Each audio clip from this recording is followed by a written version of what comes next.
Taiwan প্রণালীতে Canada ও অস্ট্রেলিয়ার যুদ্ধজাহাজ, চীনের কড়া বার্তা। তাইওয়ান প্রণালী, যেখানে প্রতিদিনই বাড়ছে উত্তেজনার তাপমাত্রা, এ যেন দাবার বোর্ড, আর বড় শক্তিগুলো চাল দিচ্ছে একে অপরকে চাপে ফেলতে। কিন্তু এবার কারা নামলো এই খেলায়? সম্প্রতি দুই দেশ হঠাৎ করেই যুদ্ধজাহাজ পাঠিয়েছে ওই অঞ্চলে, একদিকে কানাডা, অন্যদিকে অস্ট্রেলিয়া। তাদের দাবি তারা আন্তর্জাতিক আইনের মধ্যেই চলাফেরা করছে। কিন্তু প্রশ্ন হলো, এমন সংবেদনশীল সময়ে তাদের উপস্থিতির আসল উদ্দেশ্য কি? চীনের প্রতিক্রিয়া এসেছে দ্রুত ও তীব্রভাবে। পিপলস লিবারেশন আর্মি জানিয়েছে, এই পদক্ষেপ কেবল উস্কানিই নয়, বরং পুরো অঞ্চলের নিরাপত্তার জন্য হুমকি।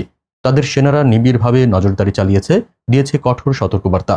অন্যদিকে তাইওয়ানও বলছে তাদের প্রতিরক্ষা ব্যবস্থা প্রস্তুত, প্রণালী ঘিরে প্রতিটি নড়াচড়া তারা পর্যবেক্ষণ করছে। কিন্তু মনে রাখতে হবে, এই প্রণালী দিয়ে প্রতি মাসেই যুক্তরাষ্ট্র, ব্রিটেন, ফ্রান্স সহ পশ্চিমা শক্তির জাহাজ যায়, যেটিকে তারা আন্তর্জাতিক জলপথ বলে দাবি করে। এখন প্রশ্ন হলো, চীন কি এবার আরও কঠিন জবাব দিতে যাচ্ছে, নাকি এই প্রণালী পরিণত হবে নতুন এক বিশ্ব সংঘাতের অগ্নিকুণ্ডে?